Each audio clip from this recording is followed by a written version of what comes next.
बातमी आहे कुंभमेळ्या संदर्भात। कुंभमेळ्यातील बनावट वर्क ऑर्डर प्रकरणातील इनसाइड स्टोरी साम टीव्हीच्या हाती लागली आहे। कुंभमेळ्यातील बनावट वर्क ऑर्डरचं जळगाव कनेक्शन समोर आलं असून जळगावातील प्रिंटिंग प्रेसमध्ये तयार केल्याचा धक्कादायक खुलासा झालेला आहे। यावेळेस पैशांच्या व्यवहारासाठी आरोपींनी मित्रांच्या बँक खात्याची वापर केल्याचा इथं दावा केला गेलाय। मात्र टेंडर अग्रीमेंटला टाळाटाळ केल्यानं हे बिंग फुटलंय।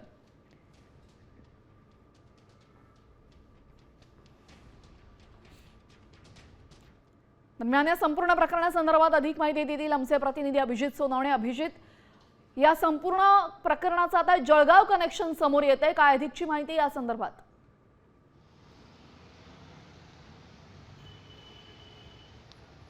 या सगळ्या प्रकरणातले जे मास्टरमाइंड आहेत, तनय महाजन असेल, नरेंद्र महाजन असेल, हे जामनेरचे आहेत आणि जानेवारी 2026 मध्ये त्यांनी या सगळ्या कुंभमेळ्याच्या बनावट वर्क ऑर्डरचा खेळ सुरू केलेला होता।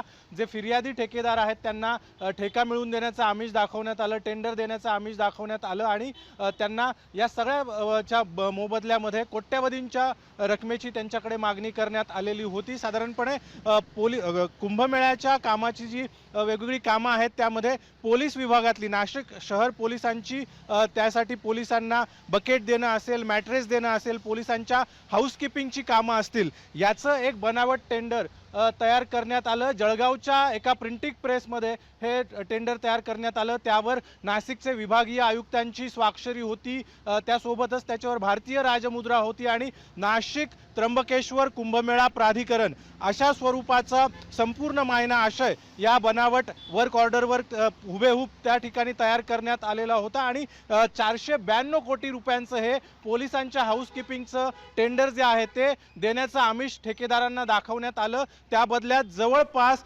5 ते 6 कोटी रुपयांपेक्षा जास्त पैशांची मागणी करण्यात आली। अधिकाऱ्यांना 2% आणि तनय महाजन आणि नरेंद्र महाजन यांना एकूण टेंडरच्या 8% रकमेची मागणी करण्यात आलेली होती। विशेष म्हणजे यातले काही पैसे जे आहेत ते अगदी बँक खात्यामध्ये देखील ट्रान्सफर करण्यात आले। काही आरोपींच्या मित्रांच्या आणि नातेवाईकांच्या देखील बँक खात्यामध्ये हे पैसे ट्रान्सफर करण्यात आले आणि याचे सगळे ट्रेल्स आता पोलिसांच्या तपासामध्ये समोर आलेले आहेत आणि त्यामुळे आता या प्रकरणाचं गांभीर्य अधिक वाढलेलं आहे। कारण अशा पद्धतीने केवळ एका नाही तर आणखीही मोठ्या प्रमाणात ठेकेदारांची बनावट वर्क ऑर्डर दाखवून फसवणूक केल्याचं समोर येतं आणि त्यामुळे या सगळ्या घोटाळ्याची व्याप्ती जी आहे ती देखील दिवसेंदिवस वाढते आणि त्यामुळे आता या सगळ्या प्रकरणामध्ये नवीन काय समोर येतं हे पाहणं महत्त्वाचं असणार। मात्र जे आमिष दाखवण्यात आलेलं होतं ते जानेवारी 2026 मध्ये दाखवण्यात आलं।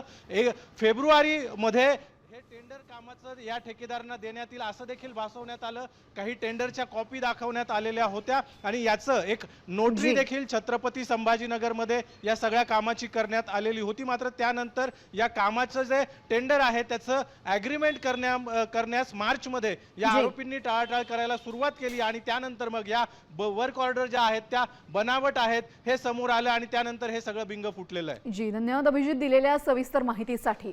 तर आपण पाहिलेल्या या संदर्भातली सर्व माहिती आपण इथं जाणून घेतलेली आहे। बोगस वर्क ऑर्डरचा प्लॅन कसा रचला गेला आणि हे बिंग कसं फुटलं याची सविस्तर माहिती आपण जाणून घेतली।